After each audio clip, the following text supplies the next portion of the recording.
हमें अफसोस है, ये ज़मीन सरकार की तो है नहीं। ये ज़मीन तो अपने बुज़ुर्गों ने अल्लाह के नाम पर वक्फ़ किया हुआ है, मस्जिद के लिए, दरगाहों के लिए, यतीम खानों के लिए। और ये ज़मीन बहुत अच्छी खासी तकरीबन 9 लाख एकड़ ज़मीन है। और जो सरकार बैठी हुई है ना, वो सरकार मुसलमानों के हित में तो कोई काम करेगी नहीं, कभी सोच भी नहीं सकते आप।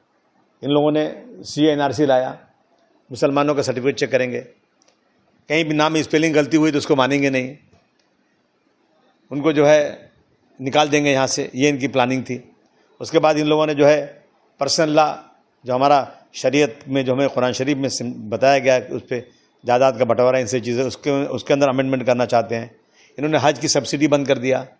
इन्होंने गाय बैल के नाम पर पूरे देश में, आप जाइए नॉर्थ ईस्ट में पूरी जगह कट रहा है। इसी देश में आप गाय की पूजा की जाती है, गाय को आप मानते हैं, भगवान मानते हैं, या उसकी बहुत रिस्पेक्ट है, तो फिर गाय इसी देश में क्यों? प्रधानमंत्री तो पूरे देश के हैं, कट रही वहाँ पर, लेकिन जहाँ मुसलमान ज़्यादा हैं और मुसलमानों को तकलीफ देने के लिए। अब आप देख रहे हैं हर मस्जिद के नीचे उनको मंदिर नज़र आ रहा है।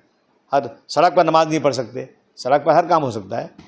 मंदिर भर जाएगी तो बाहर लोग आते हैं, ये बड़े बड़े पुजारियों ने कहा है। लेकिन मस्जिद भर जाएगी तो बाहर आप नहीं आ सकते, आप अपनी छत पर भी नमाज नहीं पढ़ सकते। तो इस तरह की चीज़ें जो हो रही हैं ना, दरगाहें तोड़ देंगे। तो जो इस तरह की चीज़ें हो रही हैं ना, इस सरकार से यही उम्मीद है कि ये एक और नई चीज़ लाएंगे और मुसलमानों की प्रॉपर्टी पर कब्जा कर लेंगे। आपको पता है कि इन्होंने इस सरकार ने नई क्या चीज़ बनाई था, बताइए मुझे आप। हाँ, पुरानी चीज़ें, एयर इंडिया बेच दिया इन्होंने, एयरपोर्ट बेच दिया, सी पोर्ट बेच दिया, बड़ी बड़ी इंडस्ट्रीज, फैक्ट्रीज बेच दिया। तो ये इनकी नीयत अब जो है वक्फ की ज़मीनों पर है। हमें डर है इस बात का कि ये ज़मीनें हमारी मस्जिदें बंद करा देंगे, हमारे दरगाहों को तोड़वा देंगे। इसलिए हम लोग इस बिल का पूरी तरह से अपोज कर रहे हैं। पास होना तो हो जाए, ठीक है, उनका मेजॉरिटी है, लेकिन हम खुले दिल से इसका अपोज ही करेंगे। बाकी पार्टियों से आप क्या कहना चाहोगे? मैं तमाम पार्टियों से निवेदन करना चाहता हूँ कि देखिए, ये हमारा मुल्क है, हमें जीने दीजिए, हमें इज्जत से रहने दीजिए। 1947 को अगर ये तय कर लिया होता है इस देश के नेताओं ने कि मुसलमानों को इस देश में ऐसी परेशान किया जाएगा और मेजॉरिटी के बेस पर सुप्रीम कोर्ट का फैसला किया जाएगा, हम तो हमेशा माइनॉरिटी में रहने वाले हैं। तो अब ये इस तरह की चीज़ें अगर हैं तो कम से कम इंसाफ होना चाहिए। डॉक्टर भीमराव अम्बेडकर साहब का संविधान हमारे साथ लागू होना चाहिए। और तमाम लोगों से गुजारिश करता हूँ कि आप इस बिल का अपोज कीजिए। अगर ये बिल पास हो जाता है तो आप करेंगे, क्या कहना चाहोगे? देखिए, बिल अगर पास हो जाता है तो मैं अकेला कोई फैसला तो करूँगा नहीं। ये फैसला करेंगे हमारे मुस्लिम personal law board, Jamaat Islami, Jamiat Ulama, जितनी देश में जमातें हैं, ये सर जोड़ के बैठेंगी। फिर जो भी हुक्म होगा, आंदोलन करना है, जेल भरो आंदोलन करना है, क्या करना है करेंगे। लेकिन पहले उम्मीद रखता हूँ मैं कि ये बिल पास इंशाल्लाह नहीं होगा। हमें अफसोस है, ये ज़मीन सरकार की तो है नहीं।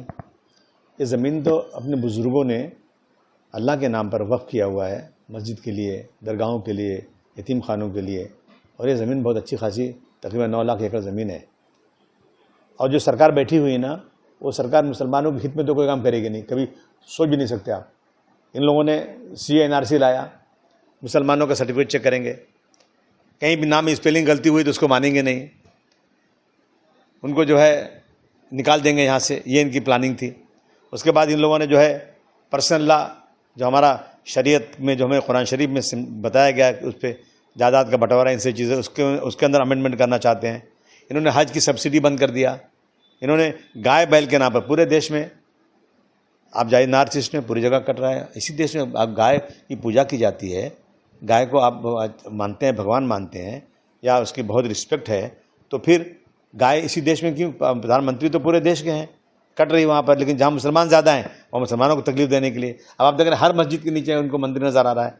हर सड़क पर नमाज नहीं पढ़ सकते, सड़क पर हर काम हो सकता है। मंदिर भर जाएगी तो बाहर लोग आते हैं, ये बड़े बड़े पुजारियों ने कहा है। लेकिन मस्जिद भर जाएगी तो बाहर आप नहीं आ सकते, आप अपनी छत पर भी नमाज नहीं पढ़ सकते। तो इस तरह की चीज़ें जो हो रही हैं ना, दरगाहें तोड़ देंगे। तो जो इस तरह की चीज़ें हो रही हैं ना, इस सरकार से यही उम्मीद है कि ये एक और नई चीज़ लाएंगे और मुसलमानों की प्रॉपर्टी पर कब्जा कर लेंगे। आपको पता है कि इन्होंने इस सरकार ने नई क्या चीज़ बनाई था, बताइए मुझे आप। हाँ, पुरानी चीज़ें, एयर इंडिया बेच दिया इन्होंने, एयरपोर्ट बेच दिया, सी पोर्ट बेच दिया, बड़ी बड़ी इंडस्ट्रीज, फैक्ट्रीज बेच दिया। तो ये इनकी नीयत अब जो है वक्फ की ज़मीनों पर है। हमें डर है इस बात का कि ये ज़मीनें हमारी मस्जिदें बंद करा देंगे, हमारे दरगाहों को तोड़वा देंगे। इसलिए हम लोग इस बिल का पूरी तरह से अपोज कर रहे हैं। पास होना तो हो जाए, ठीक है, उनका मेजॉरिटी है, लेकिन हम खुले दिल से इसका अपोज ही करेंगे। बाकी पार्टियों से आप क्या कहना चाहोगे? मैं तमाम पार्टियों से निवेदन करना चाहता हूँ कि देखिए, ये हमारा मुल्क है, हमें जीने दीजिए, हमें इज्जत से रहने दीजिए। 1947 को अगर ये तय कर लिया होता है इस देश के नेताओं ने कि मुसलमानों को इस देश में ऐसी परेशान किया जाएगा और मेजॉरिटी के बेस पर सुप्रीम कोर्ट का फैसला किया जाएगा, हम तो हमेशा माइनॉरिटी में रहने वाले हैं। तो अब ये इस तरह की चीज़ें अगर हैं तो कम से कम इंसाफ होना चाहिए। डॉक्टर भीमराव अम्बेडकर साहब का संविधान हमारे साथ लागू होना चाहिए और तमाम लोगों से गुजारिश करता हूँ कि आप इस बिल का अपोज कीजिए। अच्छा, अगर ये बिल पास हो जाता है तो आप रणनीति में क्या कहना चाहोगे? देखिए, बिल अगर पास हो जाता है तो मैं अकेला कोई फैसला तो करूँगा नहीं। ये फैसला करेंगे हमारे मुस्लिम पर्सनल बोर्ड, जमात इस्लामी, जमीयत उलमा, जितनी देश में जमातें हैं, ये सर जोड़ के बैठेंगी।